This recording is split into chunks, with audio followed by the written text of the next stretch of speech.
démonstration d'abord. Donc d'abord on va commencer par la création des tableaux. Array. Création d'array. D'abord la première chose qu'il faut faire, c'est d'abord d'importer la bibliothèque NumPy. Import NumPy as NP. NP c'est l'alias qu'on va utiliser. Alors, ensuite, donc chaque fois que vous voulez utiliser NumPy, donc il suffit de mettre np. Alors maintenant, pour créer un premier tableau, donc de type vecteur, c'est-à-dire une seule colonne, une dimension, égale np.array. Donc ici, on va créer des arrays à partir des listes. Donc vous avez une liste, à partir de cette liste, vous pouvez créer un array. Donc np.array, entre parenthèses, vous mettez par exemple une liste de valeurs. Par exemple 1, 2, 3, 4, 5, 6. Donc vous avez 6 valeurs par exemple. Vous pouvez également créer une matrice.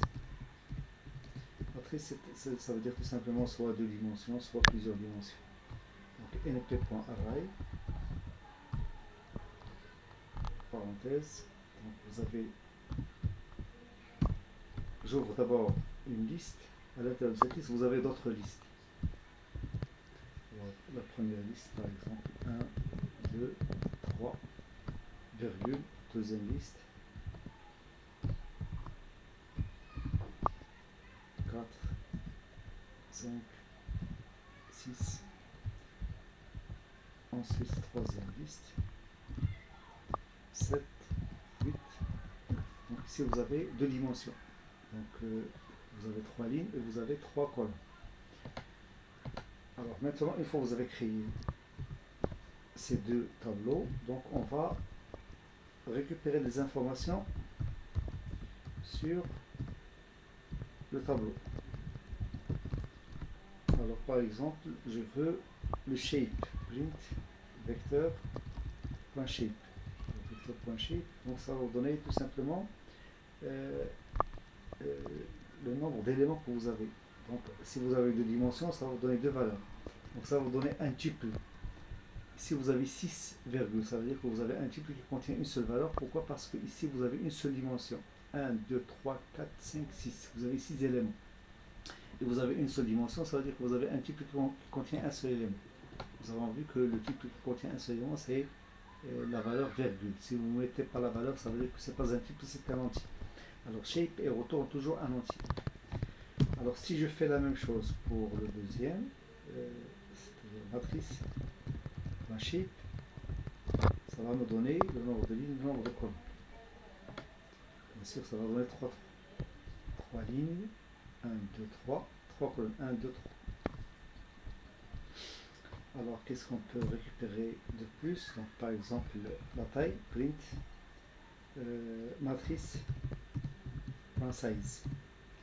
Size, ça vous donne le nombre d'éléments. Donc c'est le nombre total d'éléments que vous avez dans la matrice. Ici vous avez 3, 6, 9. Vous avez 9. Ici ça vous donne shape, ça donne toujours un tuple, 6, virgule.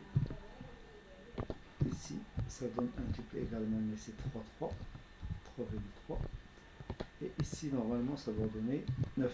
Vous avez 9 éléments dans votre matrice. Le nombre total d'éléments dans la matrice. Alors, on peut également récupérer le nombre de dimensions. Print matrice.endim. Endim, ça veut dire nombre de dimensions. Endim, bien sûr, ça va donner 2 dimensions. Dans notre cas, c'est 2 dimensions. Alors, si vous faites la même chose pour le vecteur, bien sûr, dans le vecteur, vous avez une seule dimension. Vecteur.endim, donc normalement, ça va donner 1. Ça vous donne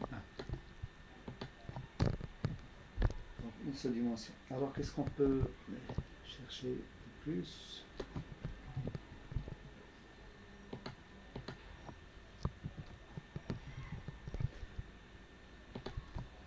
Alors, on peut chercher par exemple le type des données que vous avez dans la matrice. Print matrice point dtype. Dtype, ça vous donne le type de données que vous avez. Donc bien sûr ici c'est des anti-int. int 64. Alors si vous mettez 1.0, 2.0, 3.0, etc., vous allez obtenir un float. Alors maintenant, on va créer des tableaux spéciaux.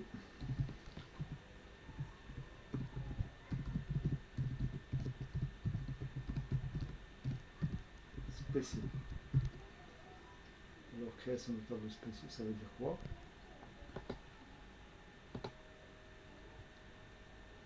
Ça veut dire tout simplement, par exemple, des zéros. Un tableau qui contient des zéros. Une matrice qui contient des zéros. Alors, 0 égale np.0. 0.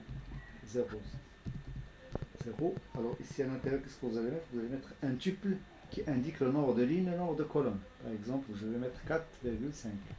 4,5, ça veut dire quoi? Ça veut dire que vous avez 4 lignes et 5 colonnes qui contiennent que des zéros.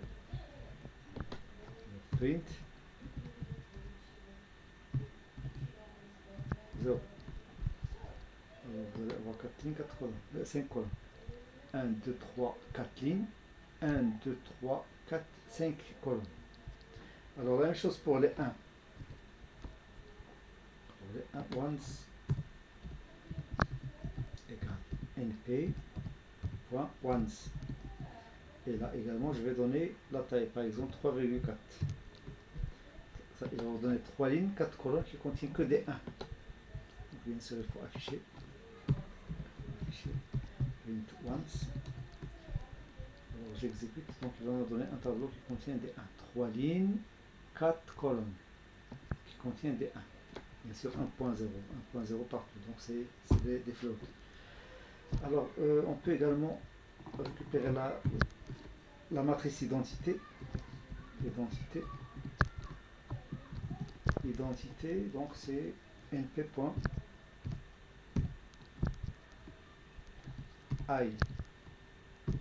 np.i, donc il faut donner le nombre de lignes. Nombre de colonnes. Bien sûr, c'est la matrice identité, le nombre de lignes est égal au nombre de colonnes. Donc il suffit de mettre par exemple 4. Donc vous avez 4 lignes, 4 colonnes qui contiennent des zéros, sauf dans la diagonale vous avez des 1. Alors j'affiche identité, print identité.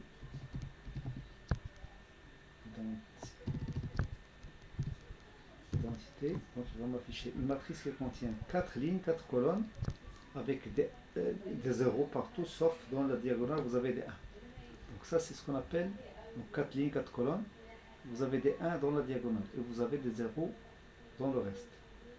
Donc c'est ce qu'on appelle la matrice identité. Bien sûr, la matrice, il y a plusieurs matrices d'identité, ça dépend de la taille. Il y a une matrice d'identité de taille 4, taille 5, etc. Donc si vous avez 5, ça veut dire que vous avez 5 lignes, 7 colonnes. 5 lignes, 5 colonnes. Si vous mettez 3, vous allez obtenir 3 lignes, 3 colonnes. Avec toujours des zéros partout, sauf dans la diagonale, vous avez des 1. Donc ça, c'est la matrice identité. Alors maintenant, qu'est-ce qu'on peut faire? On peut maintenant récupérer des nombres aléatoires. Aléatoires qui contient, par exemple, donc, on va mettre np.random. Random.rand. Entre parenthèses, vous mettez par exemple 3,3. 3,3, ça veut dire quoi? Ça veut dire qu'il va vous donner une matrice de taille 3,3 qui contient des nombres aléatoires qui sont compris entre 0 et 1. Donc je vais l'afficher. Print aléatoire. Donc il va vous afficher une matrice 3, 3 avec des nombres aléatoires. 3 lignes, 3 colonnes. 3 lignes, 3 colonnes. Vous mettez 3, 4. Il va vous donner 3 lignes, 4 colonnes. 3 lignes et 1, 2, 3, 4 colonnes. Alors les valeurs que vous avez ici, ce sont des valeurs aléatoires qui sont comprises entre 0 et 1. Donc toutes les valeurs sont comprises entre 0 et 1. Donc vous avez des 0,4, 0,0, 0,5, 0,17, 0,59, 0,48, 0,76, vous pouvez avoir 0,80 quelque chose, etc. Alors maintenant, on va récupérer une distribution normale. Donc, normal égale np.random rand n. Rand n, ça veut dire n, ça veut dire normal. Alors, je vais mettre ici, par exemple, 10. Ou bien 5. Alors, si vous mettez 5, qu'est-ce que vous allez obtenir? Print normal. Normalement, donc, vous n'avez pas 5, on met généralement des nombres très grands. On met par exemple 100 000, etc. Mais ici, je vais mettre 5, c'est juste pour vous montrer. Donc, qu'est-ce que ça va donner? Ça va vous donner des valeurs qui sont aléatoires autour de 0. Donc, vous avez des valeurs qui sont proches de 0, autour de 0, des valeurs négatives et positives qui sont autour de 0, avec un écart type qui est égal à 1. Alors, regardez, donc vous allez avoir des valeurs négatives et des valeurs positives. Ici, vous avez une valeur négative, des valeurs positives. Donc, toutes ces valeurs-là, elles sont autour de 0. L'écart type, c'est 1. Donc, bien sûr, l'écart type, il mesure la dispersion des valeurs par rapport à la moyenne. Et donc, dans une distribution normale, donc vous avez le maximum des valeurs, elles sont autour de la moyenne, qui est 0. Alors, qu'est-ce qu'on peut faire de plus que ça? Donc, on peut par exemple récupérer des séquences particulières qu'on utilise généralement. On les utilise généralement dans les autres bibliothèques. Séquences. Alors, par exemple, S1 égale np.arrange. Arrange, par exemple, je vais mettre 0,20,2. Alors, 0, parenthèse, 0,20,2, ça veut dire qu'il va me donner une valeur de 0 jusqu'à 20. 20 n'est pas compris, avec un pas de 0, un pas de 2. Donc, c'est-à-dire qu'il va vous donner 0, 2, 4, 6, 8, etc. jusqu'à 18. Il ne va pas vous donner 20. Print S1. Alors, il va vous donner de 0 jusqu'à 18 avec un pas de 2. 0, 2, 4, 6, 8 jusqu'à 18. Alors, vous avez également une autre séquence, S2 égale np.linespace. Alors, linespace, on donne la première valeur, la dernière valeur et le pas. Par exemple, non, c'est pas le pas, c'est le nombre d'éléments. Si je mets le nombre d'éléments 4, il va vous donner 0 et 1, il va vous donner deux autres valeurs à l'intérieur qui sont comprises entre 0 et 1 mais qui sont équidistantes. Alors dans ce cas, qu'est-ce que ça va donner? Ça va vous donner 0, 0,33, 0,66, 1 parce que vous avez 4 valeurs. Donc j'exécute, vous allez voir ce que ça va donner. Donc, alors, on n'a pas affiché, donc print S2.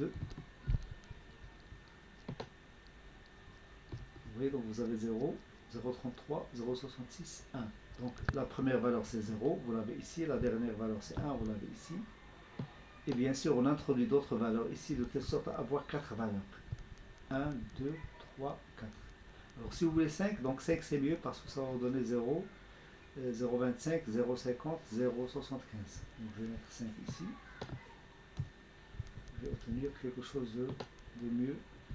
Vous voyez, donc vous avez 0, 0,25, 0,5.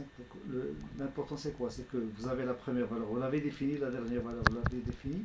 Ici vous avez le nombre de valeurs que vous devez avoir. Et donc il va diviser l'intervalle pour obtenir des distances qui sont égales. De 0 à 0,25, c'est la même chose que de 0,25 à 0,5. C'est la même chose de 0,5 à 0,75, etc.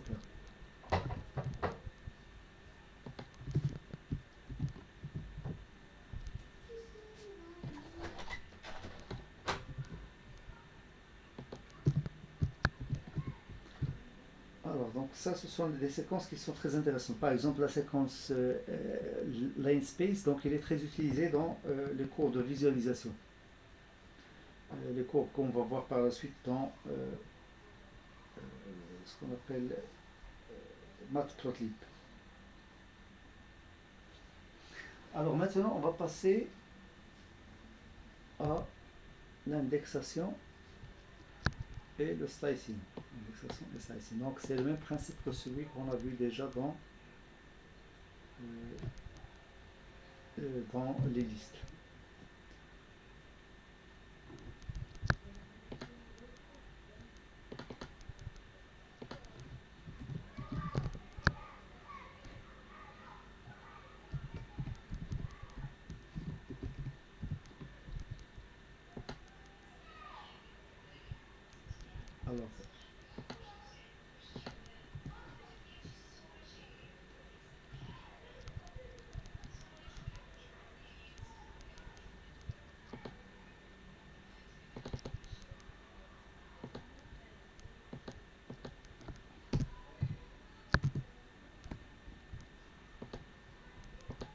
Alors, imports numpy as np.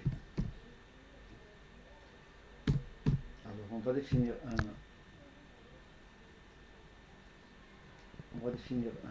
tableau, un array. Alors matrice égale np array entre parenthèses. Bien sûr, vous avez des accolades. À l'intérieur des accolades, vous avez une première liste. Alors, la première liste, par exemple, c'est 6.1, par exemple, 7.2.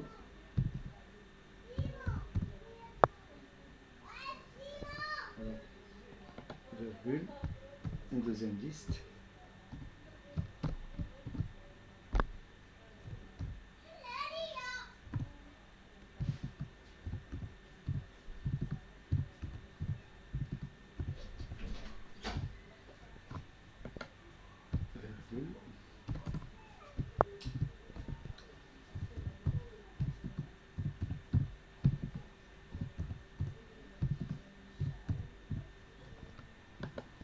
Donc vous avez, normalement, on va mettre 4 lignes, 4 colonnes.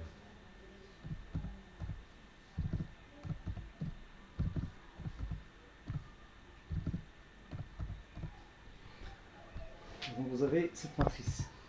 Maintenant, on va accéder à un seul élément. Donc, accès à un seul élément.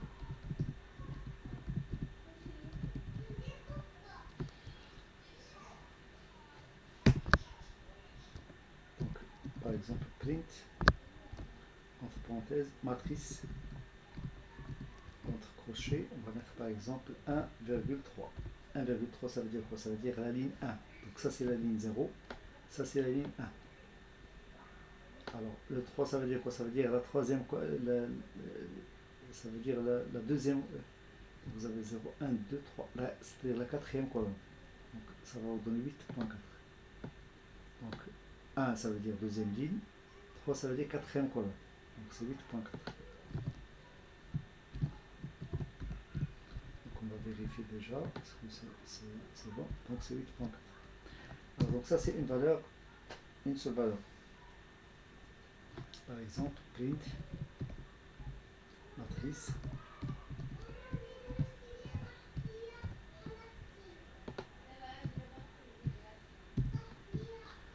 alors normalement 2, 3, 0, 1, 2, donc ça c'est la ligne 2. Donc au lieu de 3, donc je vais mettre ici 2. Donc ça c'est la ligne 2, 0, 1, 2. Donc 2 ça veut dire troisième colonne, donc 6.5. 6.5. D'accord. Alors maintenant on va voir le slicing. Slicing ça veut dire tout simplement récupérer un certain nombre de lignes, un certain nombre de colonnes. Slicing. Alors le slicing, qu'est-ce qu'on va faire maintenant? Donc on va mettre par exemple print, matrice, entre crochets. Donc je vais mettre ici la virgule et avant la virgule je vais définir quelles sont les colonnes que je veux. Alors si vous mettez par exemple 1, Ça veut dire que vous voulez, quelles sont les lignes que je veux? Ça veut dire que je veux la ligne numéro 2. Parce que 0 c'est la ligne numéro 1 et 1 c'est la ligne numéro 2. Donc ça veut dire que je veux la deuxième ligne. Et ici, si je mets par exemple 2 points, donc ça veut dire que je veux toutes les colonnes. Donc ligne numéro 1, toutes les colonnes ça veut dire tout ça.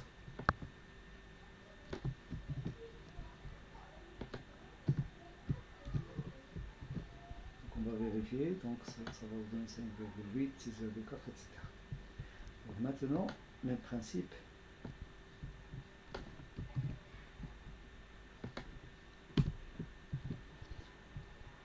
Je veux par exemple 2 points, ça veut dire toutes les lignes, et ici je vais mettre 0. Donc le point 0, ça veut dire toutes les lignes, première colonne. Première colonne c'est ça, toutes les lignes ça veut dire tout ça. Donc ça va donner 4,5, 5,8, 2,1, 4,3.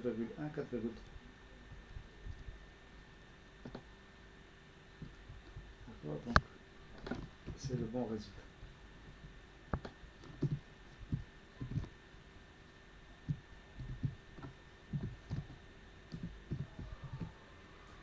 Alors maintenant, on va mettre print matrice.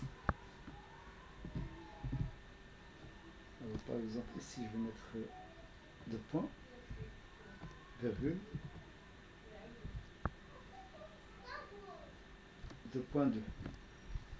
Alors 2 points ça veut dire, ici ça veut dire quoi? Ça veut dire toutes les lignes. Le point 2 ça veut dire quoi? Ça veut dire les colonnes de 0 jusqu'à 1. De 0 jusqu'à toutes les lignes, ça veut dire que je vais prendre cette partie là. 4,5, 6,1, etc. C'est 2 colonnes. 2 colonnes que vous avez ici. Regardez, donc vous avez 4,5, 6,1, 5,8, 6,4, 2,1, 1,4, etc. Alors on peut également mettre comme ça, print, matrice. Ici par exemple je vais mettre 1 de point, par exemple 3, virgule de point. Ça veut dire quoi ici? Ça veut dire les lignes de la deuxième ligne de la ligne numéro 1, c'est-à-dire cette deuxième ligne là, à la ligne numéro 2. C'est-à-dire que le 3 c'est la dernière, donc il n'est pas compté. Le 3 n'est pas compté, donc ça veut dire que je vais prendre ces deux lignes. Alors ensuite ici, si vous mettez 2 points, ça veut dire que vous voulez toutes les colonnes. Mais si vous mettez ici, donc bien sûr vous allez obtenir ceci. J'exécute. Vous voyez, donc c'est ça, c'est les deux lignes que vous avez ici. Mais si je mets ici 2, ça veut dire uniquement la colonne 0 et 1. C'est-à-dire qu'il va prendre uniquement ces 4 éléments, 5,8, 6,4, 2,1, 1,4. D'accord? Donc uniquement ces 4 éléments. Alors donc ça c'est pour le slicing. Le slicing donc il est très important par la suite pour faire des transformations dans notre tableau, dans notre matrice. Alors on va faire une chose qui est très importante, qui est l'indexation booléenne.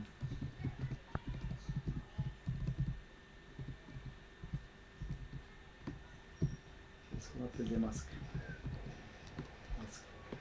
On va créer des masques. Alors comment on va faire pour créer des masques? Donc supposons que vous avez des notes égale np point, pareil, entre parenthèses, par exemple des notes 12, 8, 14, 9, 6, 17. Alors masque égale note supérieure ou égale à 10. Donc je vais définir un masque qui indique que les notes sont supérieures ou égales à 10. Donc automatiquement, si je mets print masque, il va me donner. Donc, puisqu'ici vous avez 12,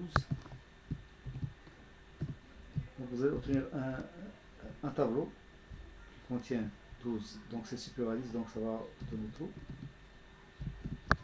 8 c'est false parce que c'est inférieur, c'est pas supérieur à 10. 9, 14 true. 9 false. 16 true. Et 17 true. Donc c'est ce que vous allez obtenir. Print. Alors on va voir le résultat, est-ce que c'est bien? Donc true, false, true, false, true, true. Donc un masque c'est tout simplement, il indique tout simplement, c'est un masque qui indique quelles sont les valeurs qui correspondent à un critère et celles qui ne correspondent pas. Alors maintenant, on va appliquer ce filtre à notre tableau. Donc je vais mettre print note de masque. Note de masque. Donc qu'est-ce que je vais obtenir? Je vais obtenir uniquement les valeurs qui correspondent à tout. Donc vous avez 12, 14, 16 et 17. Donc il va ignorer le 8 parce que c'est false et le 9 parce que c'est false.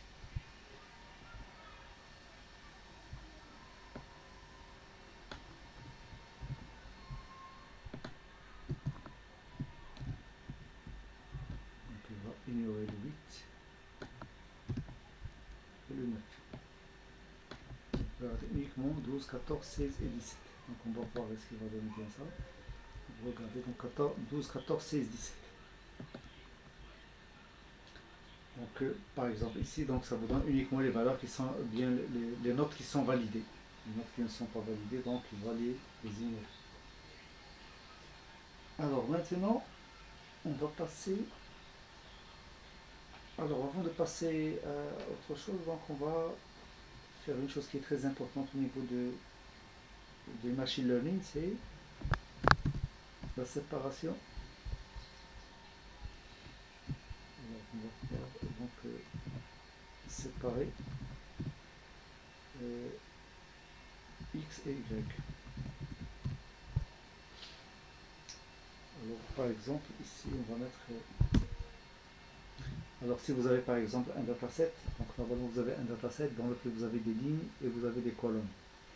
Les lignes ce sont les enregistrements, ça veut dire que par exemple si vous avez un dataset qui contient les prix des appartements, donc dans chaque ligne vous avez un appartement différent. Donc cet appartement vous avez des caractéristiques et à la fin vous avez le prix. Alors généralement donc on enlève le prix. Donc la dernière colonne, on va l'enlever. Alors donc qu'est-ce qu'on va faire? On va mettre x égale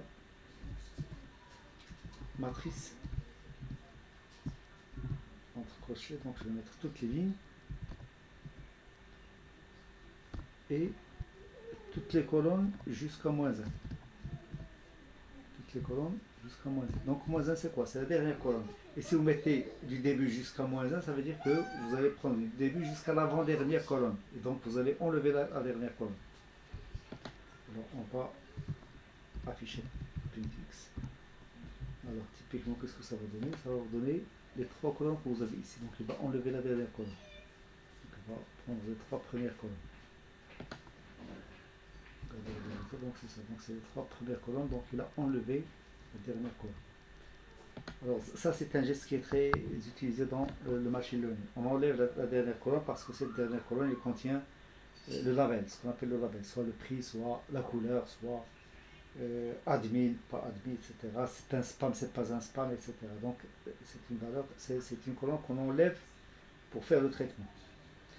Alors maintenant, y il est égal à data. Alors je vais prendre toutes les lignes et je vais prendre uniquement la dernière colonne. Donc c'est l'inverse. Donc ici, c'est pas data, c'est donc ici nous avons matrice. Matrice de toutes les lignes, seulement la dernière colonne. Moins 1. Donc vous pouvez mettre ici moins 1, vous pouvez mettre 0, 1, 2, 3, vous pouvez mettre 3. Donc moins 1 c'est la dernière. Qu'est-ce que ça va donner? Ça va donner ceci. Cette colonne là, 8,3, 8,4, 7,1, 8,2. Alors bien sûr il faut afficher print y. Alors donc ça c'est quelque chose qu'on utilise généralement. Dans X on met toutes les colonnes sauf la dernière, et dans Y on met uniquement la dernière.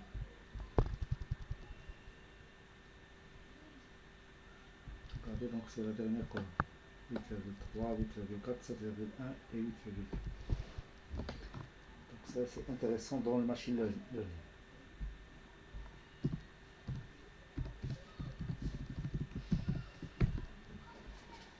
Alors maintenant on va passer à autre chose. Donc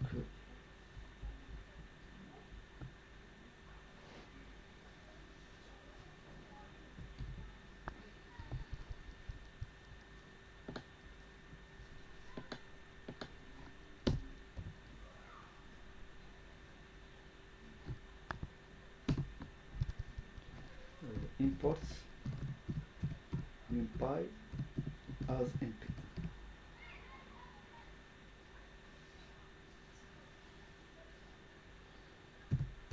Alors qu'est-ce qu'on peut faire de plus? Donc on va faire ce qu'on appelle des opérations vectorisées. Opérations vectorisées, ça veut dire des opérations qu'on fait élément par élément. Alors, je vais mettre par exemple AR1 par exemple, un array, np.array, np.array, je vais mettre une liste, par exemple 1,2, 3, 4, 5. Donc ça c'est un array. Un autre array, R2,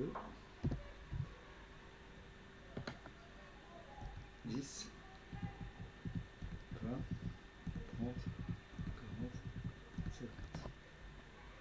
Alors, ici vous avez deux arrays de type NumPy. Alors première chose qu'on va faire, opération élément par élément, ce qu'on appelle vectoriser, opération vectorisée. Alors par exemple print AR1 plus AR2. Alors AR1 plus AR2 ça donne quoi? Ça va vous donner 1, 2, 3, 4, 5, 10, 20, 30, 40, 50. Donc il va concaténer les deux tableaux. AR1 plus AR2. Ah, c'est pas la concaténation, c'est la somme. Donc il fait la somme. Donc 1 plus 10, donc AR1 plus AR2, il fait la concaténation, c'est dans les listes. Mais dans les arrays NumPy, donc il va ajouter élément par élément. Donc c'est une opération vectorisée. Donc 1 plus 10, 2 plus 20, 3 plus 30, 4 plus 40, 5 plus 50. Ça vous donne 11, 22, 33, 44, 55. Donc vous avez ici. Alors ensuite, si je fais par exemple print AR1 fois AR2, donc qu'est-ce qu'il va me donner? Donc il va vous donner 1 fois 10, 2 fois 20, 3 fois 30, donc ça va vous donner 10, 40, 90, 160, 250. 250. Alors j'exécute. Voilà, donc 10, 40, 90, 160, 250. Donc je multiplie élément par élément. Le premier élément avec le premier élément, le deuxième élément avec le deuxième élément, etc. Alors si je fais par exemple print par exemple AR1 au carré. Donc je vais mettre au carré. Donc c'est 1, 4, 9, 16, 25. 4, 9, 16, 25. Si vous mettez print np.squart de AR1, squat de AR1, donc c'est la racine carrée de tous les éléments, donc du premier, du deuxième, etc. La racine carrée de 1 c'est 1, la racine carrée de 2 c'est 1,41, la racine carrée de 3 c'est 1,60 et quelques, 71 par exemple, la racine carrée de 4 c'est 2, etc. Vous voyez, donc c'est ça. Donc ce qu'on connaît c'est quoi? C'est la racine de 1, la racine de 2 c'est 1,41, la racine de 3 c'est 1,73, la racine de 4 c'est 2, et la racine de 5 c'est de 23.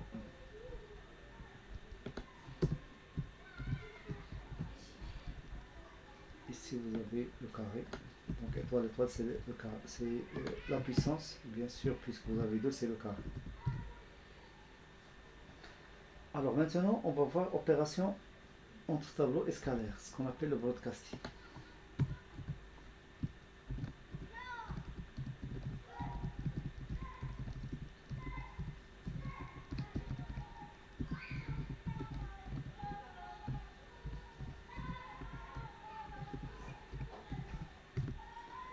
Donc c'est le broadcasting. Alors, exemple.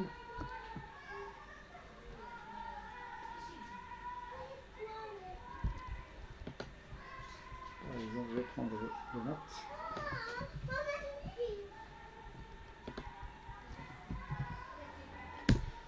Les notes, donc, donc ici vous avez des notes. Alors je vais mettre ici par exemple print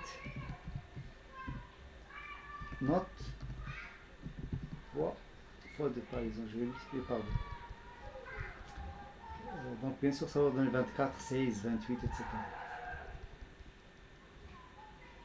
24, 16, 28. Donc il multiplie chaque note par 2. Donc c'est une opération que j'effectue à tous les éléments, ce qu'on appelle un broadcasting. Alors on va mettre par exemple print note supérieure ou égale à 10. Alors bien sûr, ça va vous donner un masque, ça vous donne true, false, etc. Donc bien sûr 12 c'est true, 8 c'est false, 14 c'est true, 9 c'est false et 16 et 17 c'est true. Alors qu'est-ce qu'on peut faire en plus? Donc ce qu'on appelle la normalisation. La normalisation. Ce qu'on appelle la normalisation min-max. Normalisation min-max, donc elle consiste à quoi? Donc vous avez un tableau qui contient des éléments. On va transformer ces éléments en des valeurs qui sont comprises entre 0 et 1. Le minimum il va devenir 0, le maximum va devenir 1. Et bien sûr les autres qui sont compris entre le min et le max, ils vont prendre des valeurs qui correspondent à un pourcentage par rapport à la valeur maximale. Alors comment on va faire ça? Donc je vais prendre ces notes.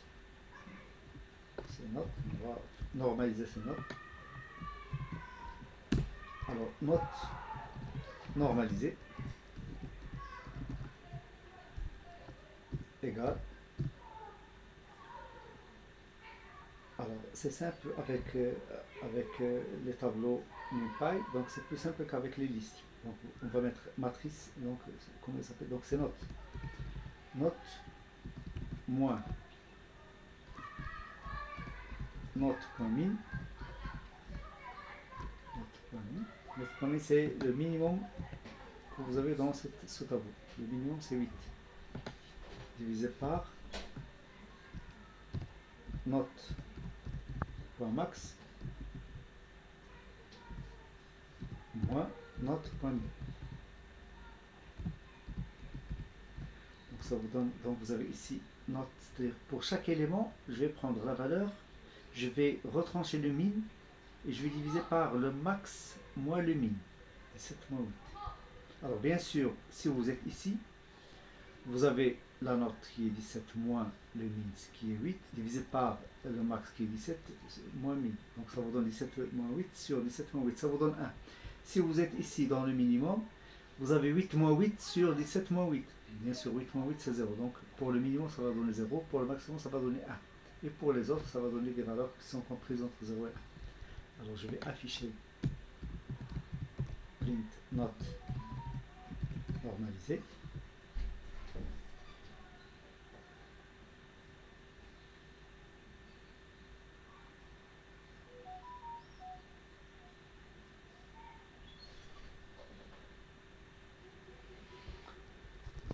affiché. Donc bien sûr ça va donner, dans la dernière position ça va donner 1, dans la deuxième position ça va donner 0. Dernière position c'est 1, c'est 17. Deuxième position c'est 0, c'est 8. Bien sûr les autres ils sont plus ou moins supérieurs à min et inférieurs à max. Donc bien sûr c'est quelque chose qui est très important au niveau du machine learning. Si vous avez un dataset qui contient des colonnes, alors toutes les colonnes doivent être normalisées. Parce que sinon, si vous ne normalisez pas les valeurs, donc automatiquement vous allez comparer des valeurs qui ne sont pas les mêmes. Vous allez avoir des colonnes dans lesquelles vous avez des notes. Les notes, vous savez que c'est compris entre 0 et 20. Des salaires qui sont compris entre 3000 et 100 000. Donc facilement, vous pouvez avoir quelqu'un qui a 100 000 de salaire. Et bien sûr, ça ne marche pas. Vous avez également des prix, par exemple, par exemple, vous pouvez avoir un solde dans la banque qui est compris entre 0 et 1 million de dirhams. Donc il y a quelqu'un qui a 1 million de dirhams, il y a quelqu'un qui a 0 dans le solde. Et bien sûr, vous ne pouvez pas faire des comparaisons avec des colonnes comme ça. Des colonnes qui sont comprises entre 0 et 20, d'autres qui sont comprises entre 0 et 1 million. C'est pas possible. Donc ce qu'on fait, c'est qu'on va normaliser toutes les colonnes de telle sorte à ce que vous ayez dans toutes les colonnes des valeurs comprises entre 0 et 1. Et quand vous allez faire par exemple des algorithmes comme par exemple le KNN, donc il n'y a pas une colonne qui va l'emporter sur une autre. Donc toutes les colonnes vont avoir le même poids. Donc c'est très intéressant dans le machine learning. Alors on va voir également le produit matriciel. Donc si vous avez déjà fait l'algèbre linéaire, vous allez savoir ce que ça veut dire le produit matriciel. Donc il est très facile avec NumPy, produit matriciel. Donc il est utilisé dans les réseaux de neurones.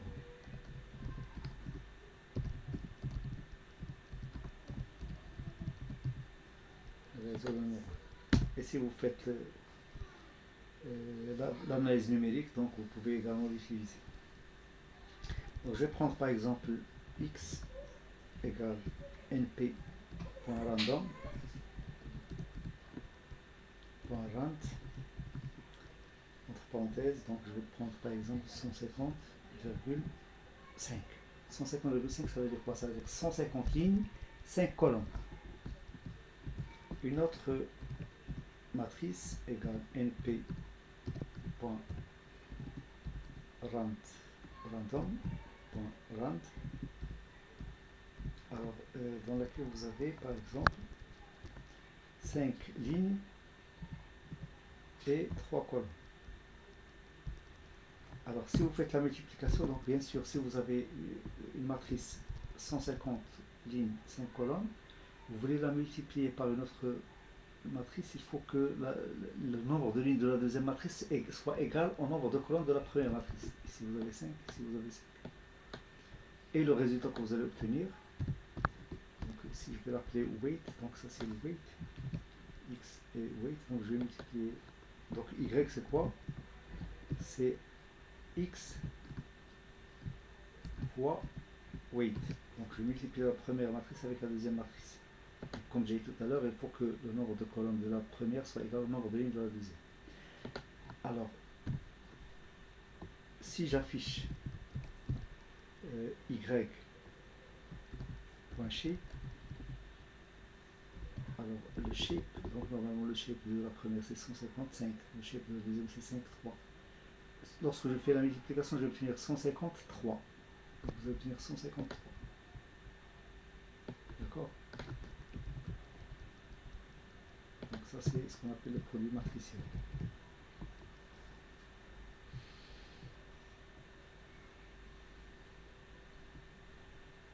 Alors on va voir maintenant des opérations qui sont très intéressantes, qui sont les opérations statistiques.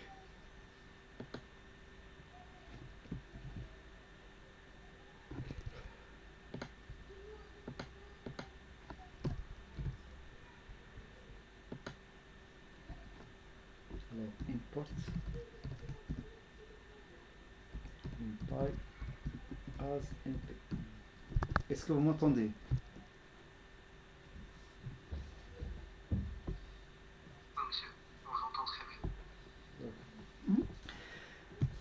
Alors, maintenant, qu'est-ce qu'on va faire? Donc, on va considérer par exemple un tableau, bien une matrice. Par exemple, je vais l'appeler note égale np.array.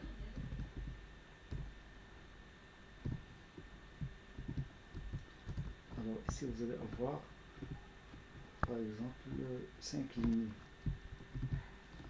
Par exemple vous avez ici 12, 15, 10, 19.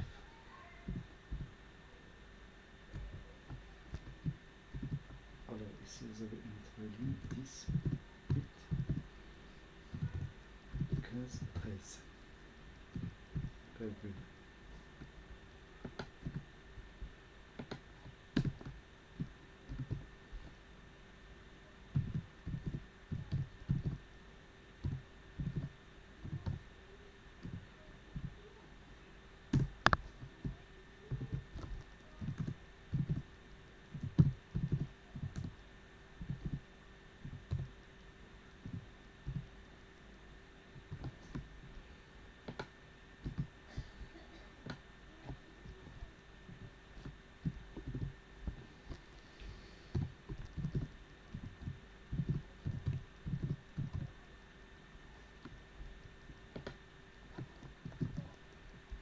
Donc ici vous avez 5 étudiants.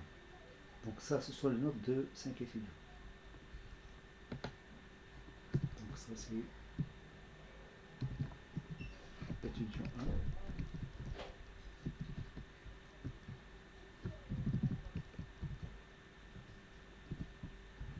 étudiant 2,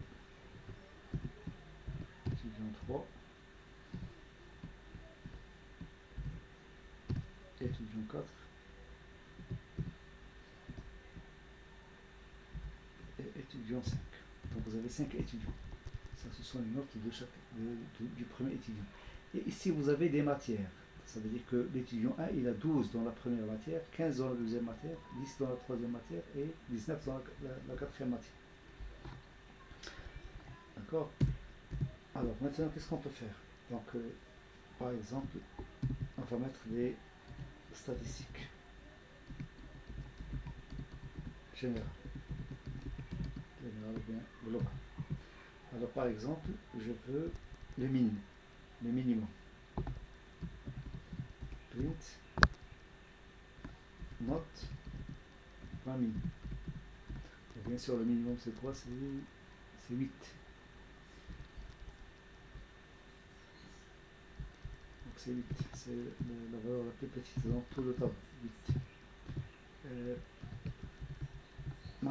Le max c'est 19. Bien sûr c'est 19.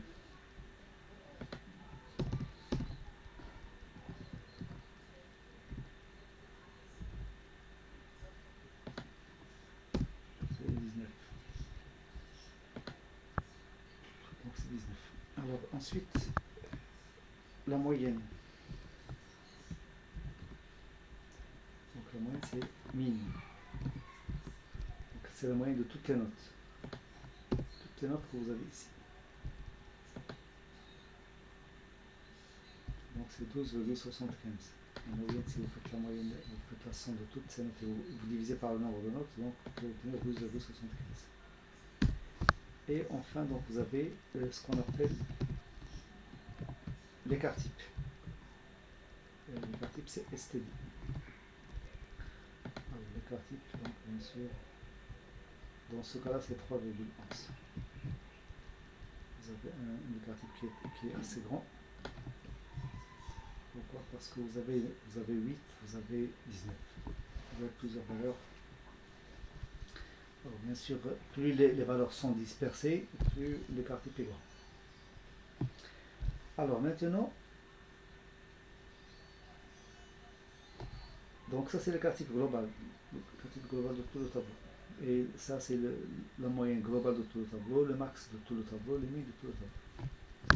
Alors maintenant, on va faire les statistiques par axe. C'est-à-dire je veux pour chaque étudiant par exemple, je veux pour chaque matière. Le maximum pour chaque matière et le maximum pour chaque étudiant. comment on va faire ça? C'est ce qu'on appelle les statistiques par axe.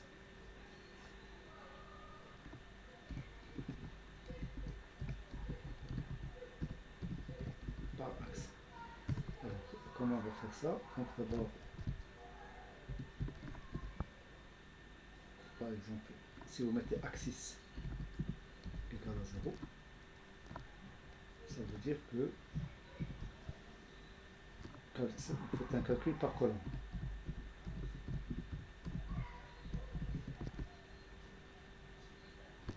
Alors, exemple, print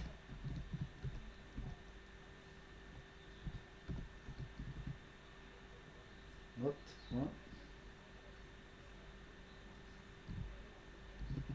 min, et je mets axis égale 0. Alors, axis égale à 0, ça va vous donner la moyenne. Donc, ça c'est la moyenne. Axis égale à 0, ça veut dire que vous voulez le calcul par colonne. Ça veut dire que vous allez obtenir la moyenne par matière. C'est-à-dire que vous allez obtenir la moyenne de toute cette colonne, virgule, la moyenne de toute cette colonne, virgule, la moyenne de toute cette colonne, virgule, la moyenne de toute cette colonne. Alors, qu'est-ce que vous allez obtenir comme résultat? Alors, vous allez avoir 10,4, ça c'est la moyenne de cette colonne. 14, c'est la moyenne de cette colonne. 11,6, c'est la moyenne de cette colonne. Et 15, c'est la moyenne de cette colonne. Donc, ça c'est moyenne par matière. Alors la même chose pour l'écart type. Si vous faites STD, c'est écart type par matière. C'est l'écart type de ces valeurs-là, l'écart type de ces valeurs, l'écart type de ces valeurs, l'écart type de ces valeurs. Alors si vous prenez par exemple axis égale 1, axis égale 1, ça veut dire que vous allez faire le calcul par ligne. Axis égale 1, axis par ligne. Donc calcul par ligne. Ça veut dire que si vous faites mi, entre parenthèses axis égale à 1, vous allez calculer la moyenne de chaque étudiant. Alors, vous allez obtenir la moyenne de ses notes, virgule, la moyenne de ses notes, etc. Donc c'est ce qu'on va faire ici.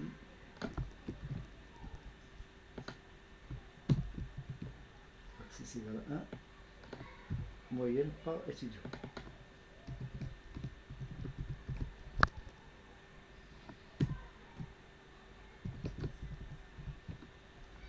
STD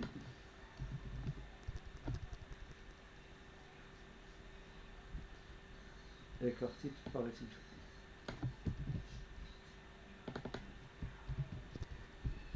Alors, moyenne par étudiant, c'est 14 pour le premier étudiant. Donc ici, 12 plus 15. Donc si vous faites le calcul, vous allez obtenir 14 ici. 14. Donc 12 plus 15, ça fait 27. 37. 37, 47 plus 9, ça fait 56. 56 divisé par 4, ça vous donne 14. D'accord? Et bien sûr, la même chose ici, la moyenne, vous avez la deuxième valeur que vous avez ici. La deuxième valeur que vous avez, 11,5, c'est la moyenne du deuxième étudiant. 12,25, c'est la moyenne du troisième étudiant, etc. Vous avez 13, 13. Pour les deux derniers, c'est 13. Alors, donc c'est très important.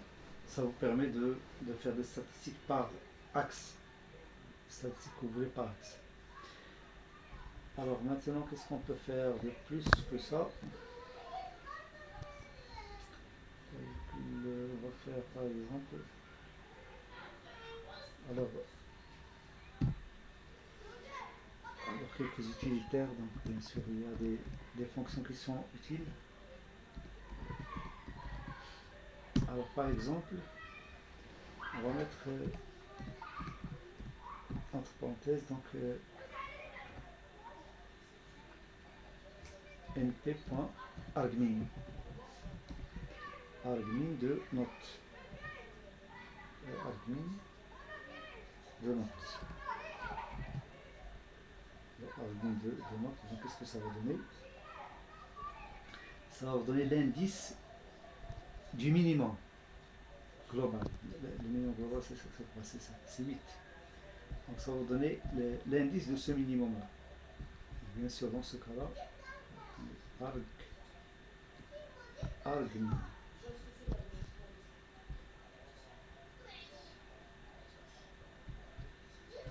20 c'est 5. Alors pourquoi ça vous donne 5? Parce que vous avez 0, 1, 2, 3, 4, 5. Donc c'est l'indice global du minimum. Bien sûr, en considérant que vous avez un seul tableau qui contient tous ces éléments.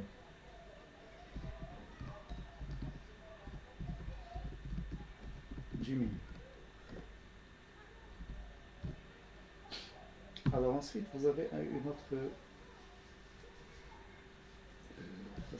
méthode, print, toujours np.argmin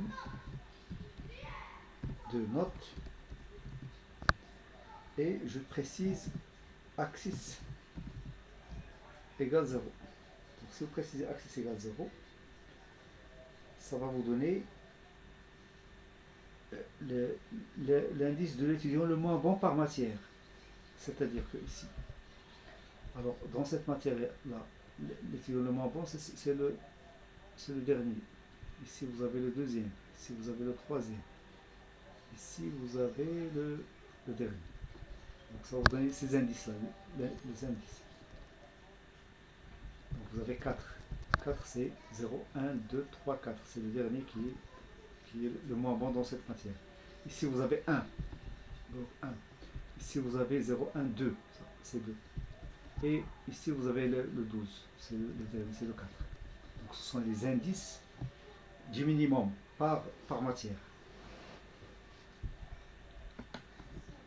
Ça, c'est indice des minimums par matière. Ce sont les indices des étudiants qui ont le minimum pour chaque matière. Alors, il y a également une autre méthode, print np.argsort. Argsort. Je vais prendre par exemple note. Alors, par exemple, je vais mettre note de points, ça veut dire toutes les lignes, virgule. 0, ça veut dire la première colonne. Toutes les lignes, première colonne, ça veut dire ça. 12, 10, 11, 10, 9. Alors, vous pouvez prendre par exemple 1. 1, ça veut dire toutes les lignes, deuxième colonne. Donc 15, 8, 14. Alors, argsort, qu'est-ce que ça va vous donner? Ça va vous donner les indices, les éléments, si vous voulez trier les éléments. Alors ici, vous avez 15, 8, 14, 17, 16. Normalement, qu'est-ce que ça va donner? Normalement. Donc d'abord, je vais commencer par afficher ça. Note, bien sûr. Print. Note. Donc bien sûr, qu'est-ce que ça va donner? Ça va donner cette colonne. 15, 8, 14, 17, 16.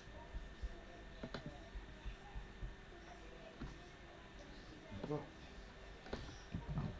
Ça va donner ceci.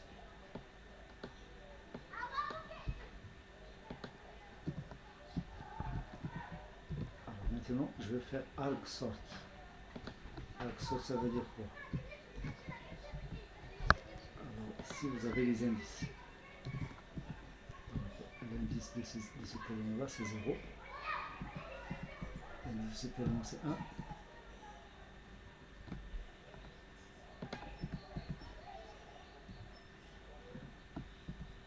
L'indice de cet élément, c'est 2. 3. 4.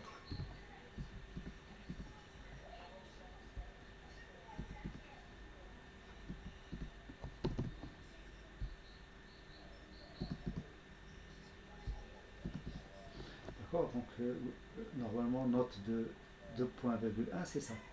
Les indices de chaque élément, c'est ça. Alors, si vous voulez trier ces éléments-là, comment vous allez faire? Donc, le premier élément, ça va être quoi? Ça va être 8. 8, il se trouve dans quel indice? Il se trouve dans l'indice 1. ça va donner 1. Le deuxième élément, c'est quoi? Donc le deuxième élément, c'est 14. 14 se trouve dans quel indice? Se trouve dans l'indice 2. L'indice de 14, c'est 2. Le troisième élément, c'est 15. 15, c'est quel indice? C'est 0. Et le quatrième élément, après 15, c'est 16. Donc c'est l'indice 4. Et le dernier élément, c'est l'indice 3. Donc c'est ce que vous avez ici. Donc bien sûr, cette méthode ArcSort, il vous donne tout simplement un moyen, l'architecture du tri. Il ne va pas trier. Il va juste vous donner les indices qui vont vous permettre de trier. Pourquoi on fait ça? Parce qu'en machine learning, parfois, on a besoin de trier par rapport à une colonne. Et bien sûr, il faut d'abord trier cette colonne, ensuite on va récupérer les indices avec cette méthode-là et on va les appliquer aux autres colonnes. Comme ça, on va garder la même, ou bien les mêmes enregistrements tels qu'ils sont. On ne va pas mélanger les données. On va, si vous faites un tri par rapport à une colonne, donc les autres colonnes, ils doivent suivre le tri de cette colonne-là. Donc c'est pour cela qu'on a inventé cette méthode. Elle est très intéressante à ce niveau. Alors maintenant, on va passer à une autre chose qui est très importante, qui est ce qu'on appelle le reshape. Le reshape, c'est-à-dire changer tout simplement la forme des éléments.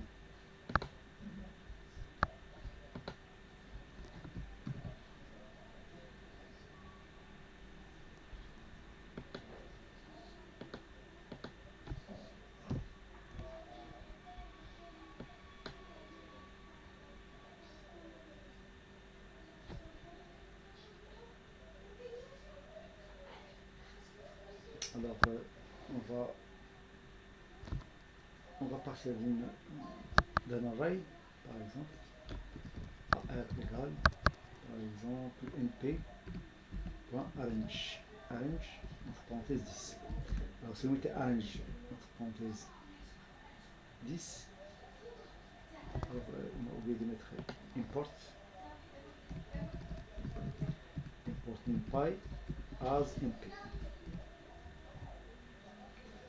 Ensuite, AR égale np.arrange, bien sûr, qu'est-ce que ça va donner? Ça va donner les valeurs de 0 jusqu'à 9. Print AR. C'est de 0 jusqu'à 9. D'accord? Alors maintenant, je vais faire un reshape. Reshape, ça veut dire quoi?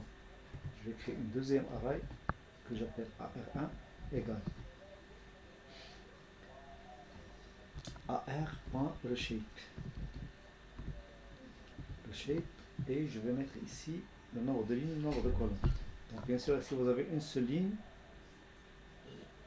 donc une seule dimension, ici je vais mettre nombre de lignes, nombre de colonnes, mais il faut que si je multiplie le nombre de lignes par le nombre de colonnes, je dois obtenir 10. Donc je peux mettre ici 2, 5. 2 lignes, 5 colonnes. Je peux mettre 5, 2.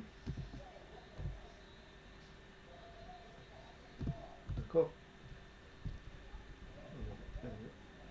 Je vais afficher. Donc print AR1. Donc bien sûr, il va me donner les mêmes valeurs, mais il va les distribuer sur 2 colonnes. 5, 5. Sur 2 lignes. Donc vous avez 5 lignes et 2 colonnes. 1, 2, donc il y aura une autre colonne. 1, 2, 3, 4, 5 lignes, 2 colonnes. Alors bien sûr, si vous essayez de faire n'importe quoi, ici par exemple 3, donc ça va vous donner une erreur. Parce que 5 fois 3, c'est pas égal à 10. Donc, cannot reshape array of size 10 into shape 5 fois 3. C'est-à-dire qu'on ne peut pas mettre un tableau qui contient 10 éléments dans un tableau qui contient 5,3, un shape de 5,3. Parce que 5 fois 3, c'est pas 10. Alors donc ici, il faut mettre 2. Alors je vais mettre ici 12, comme ça donc on peut faire deux opérations. 12, bien sûr ici ça va donner par exemple 2, 6, 2. 6, 2. Vous pouvez mettre par exemple AR2 égale AR.reshape de 6. 6. Alors print AR2. Donc bien sûr, vous allez avoir 2 lignes et 6 colonnes. 2 lignes, et c'est comme 0, 1, 2, 3, 4, 5, 6, 7, 8, 9. Donc c'est les mêmes valeurs, mais c'est juste la forme qui va changer. Alors, qu'est-ce qu'on peut faire de plus? Donc vous pouvez faire ça en 3 colonnes, en 3 dimensions. Donc AR3 égale AR.shape. Donc je peux mettre 2,2,3. Donc l'important c'est quoi? C'est que lorsque je vais multiplier 2 fois 2 fois 3, je dois obtenir 12. 2 fois 2 ça fait 4, 4 fois 3 ça fait 12. Donc ça va marcher également. Alors j'affiche int AR3. Bien sûr ça va me donner 3 dimensions. 3 dimensions, donc vous voyez ici, vous avez 3 accolades, ça veut dire que vous avez 3 dimensions.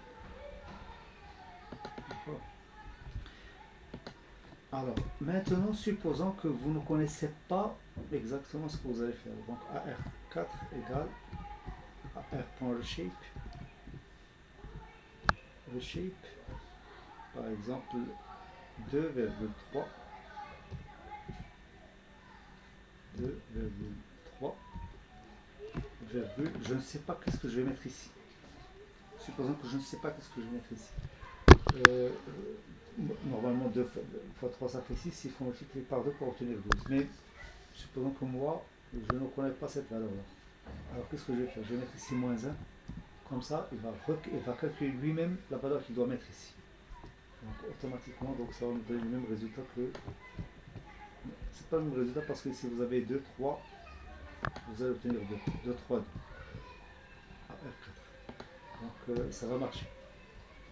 Comme ça, donc vous n'allez pas avoir une erreur parce qu'il va faire le calcul. Mais attention, il faut que 2 fois 3 fois une valeur quelconque, il doit y avoir une valeur que je dois multiplier par 3 et 2 pour obtenir 12.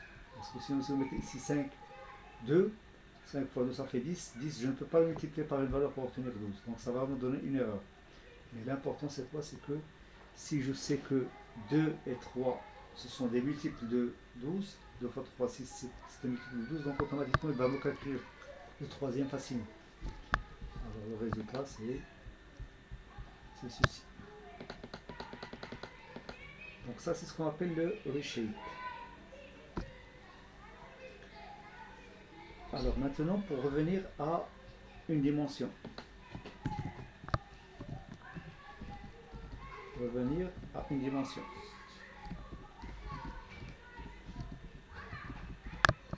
Alors, pour revenir à une dimension, qu'est-ce qu'on va faire? Donc il suffit de mettre print AR4 par exemple, point flatten. Flatten, donc c'est une méthode qui va me permettre de revenir à une dimension. Donc j'obtiens de 0 jusqu'à 11.